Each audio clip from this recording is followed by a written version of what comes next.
Spoilers ahead. Watch out, and take care. The movie begins with two men, who put two shovels into a car and drive away. In the car, the men argue because something did not go according to plan.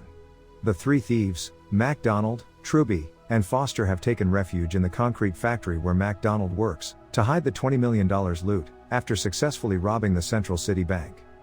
A little further on, they are stopped by a detective named Franks, and his men.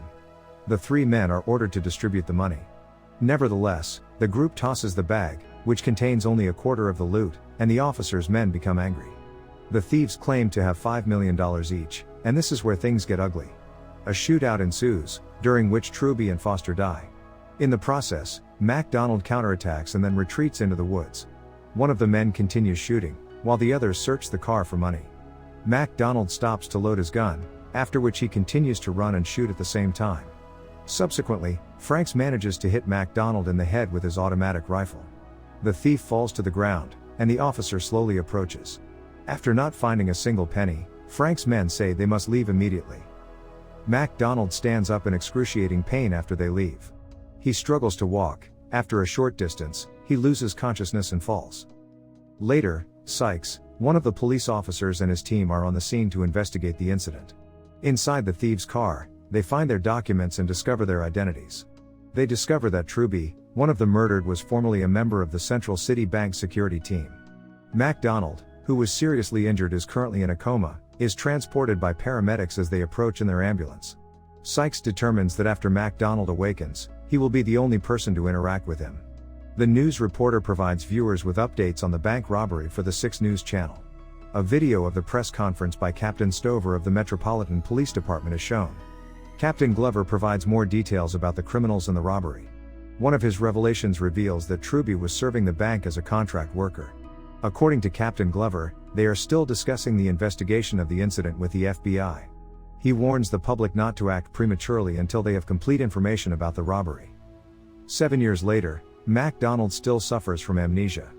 He is detained in a judicial psychiatric hospital. He remembers nothing about the robbery, his family, or the past.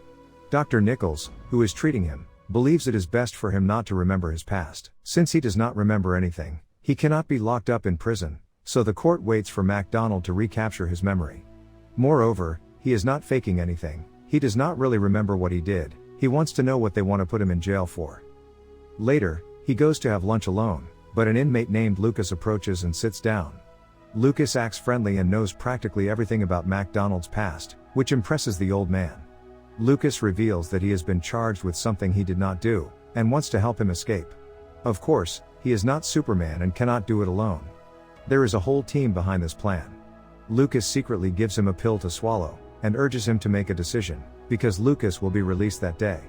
MacDonald is a little incredulous, but he has no other choice and agrees, taking the pill. A few minutes later, he feels ill and falls unconscious. He wakes up a short time later, next to the nurse. He says he feels as if he is poisoned, and the woman gives him a pill that will make him feel better. Meanwhile, Farron, a fake security guard, tampers with the CCTV cameras, so that he and his team, Lucas and Aaron, can free MacDonald from prison. Aaron smuggles MacDonald out by keeping him in the trunk of her car. As she approaches the exit, she is stopped by a guard who asks her to show her papers and what she has in the car. When the guard asks to open the trunk, Farron is behind them and keeps honking. The man yells that they need to hurry, and this unnerves the guard, who eventually lets Aaron pass without checking the trunk. She then flees the building unnoticed. With their assistance, MacDonald is freed and taken to a house. He is watching a live broadcast when he notices his image on the screen. The news is already talking about his escape. When Lucas approaches MacDonald and asks him if he remembers anything about the robbery, he receives a negative answer. Suddenly they hear a car coming, and Lucas goes to check it out with his gun. Fortunately, it is only Farron who has arrived without attracting any other attention. Then Lucas leads MacDonald into a room filled with photos of him, his friends, and the robbery, in an attempt to trigger memories, but the man is still unable to recall anything. At that point, Lucas reveals the shocking truth to him: the other 2 robbers were killed with a weapon that was not present at the crime scene, meaning that MacDonald did not kill them. Meanwhile, Detective Sykes talks to the doctor and asks if MacDonald's situation is serious. The doctor points out that the man has really lost his memory, and adds that it took MacDonald 6 months to learn to walk again, and a year to learn to talk. At this point, Sykes cannot understand how he was able to escape, realizing immediately that he was helped by someone. Captain Stover Sykes and the rest of their team must cooperate fully with Detective Frank's team. Since Sykes has not been able to solve the case in 7 years, the FBI steps in, and they must join forces. The group that freed MacDonald intends to restore the man's memory. The frontal lobe of the brain, which regulates memory, is stimulated by an LPT enhancer that Lucas, Farron and Aaron intend to inject into MacDonald. Aaron warns MacDonald that the injection could cause dizziness, hallucinations and headaches. MacDonald is incredulous because there is still a risk that things will go wrong. Farron, on the other hand, forces him to take the drug in order to remember where he put the money, so he can go get it. After pondering for a while, MacDonald agrees to take the injection in an attempt to recover memories. When Aaron administers it to him, the latter begins to feel dizzy, loses his balance, and almost collapses. The old man begins to recall small details of where he hid the money, but then stumbles onto the balcony, alerting a passing police officer to their presence.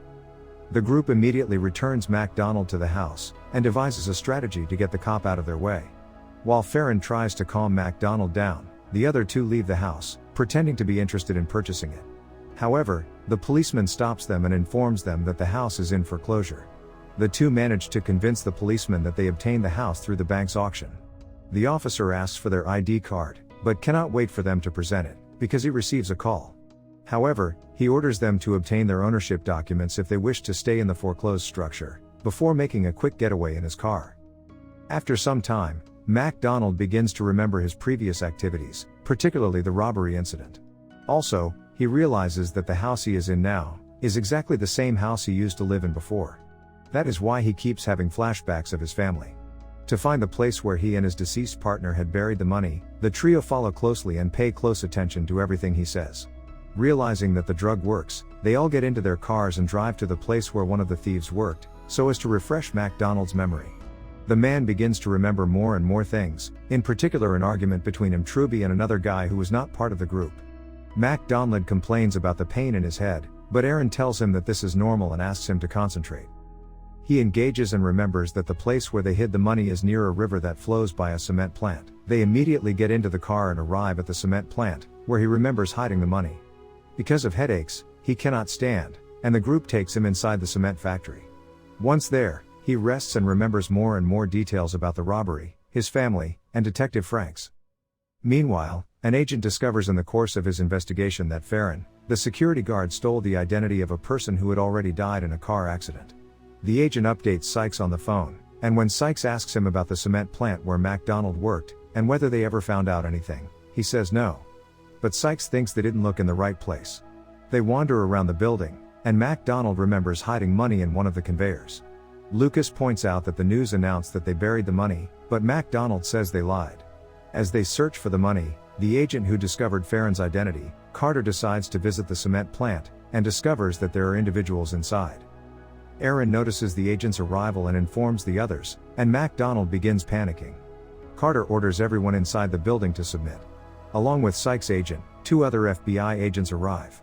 The 2 agents contact the captain, and inform him of Carter's arrival. As it turns out, the FBI agents are only interested in taking the money and killing the others. The captain deceives the police by saying that someone saw MacDonald in a public place, so as to divert the attention. When Sykes asks to come with them, the captain does not allow him to. Carter calls Sykes and informs him of what he has found. He immediately sets out for the cement plant. Carter carefully enters the building, and Farron and Aaron surrender. Also, Lucas and MacDonald find the bag of money. Frank's men arm themselves and head inside the building. Once they meet, a gunfight breaks out, during which Carter is killed. Aaron and Farron try to escape, but while the girl manages to hide, Farron unfortunately dies. Lucas witnesses this and freaks out. Enraged, he pounces with the pistol and brutally kills Frank's men. Farron's death weighs heavily on MacDonald. As we learn, Farron was actually MacDonald's son. Shortly thereafter, Franks and his men break into the building, and a new gunfight breaks out during which Lucas is shot. Lucas, distraught, directs MacDonald to go and retrieve the money from his hiding place. Sykes can hear everything that goes on inside the building, because he is nearby and has not interrupted his phone call with Carter. He listens to all of Frank's conversations with MacDonald, as Frank tries to shoot him. It turns out that Franks has been behind this robbery from the beginning. He actually planned to kill all the robbers once he got the money, but because MacDonald and his buddies hid the money, things got out of control. Sykes learns this secret. When the agent reaches the building, he easily kills Frank's men and gets closer and closer to him. In the process, MacDonald fills his money bag with pieces of metal to use as a shield. He then pulls out a gun and attempts to shoot Franks, but misses. Fortunately, Sykes arrives just in time and kills Frank, firing numerous gunshots. Finally, Sykes allows MacDonald to escape and hide with the money. The end. Thank you for watching. Subscribe if you'd like to see more videos like this. Turn on the notifications, and leave a like to help the channel out.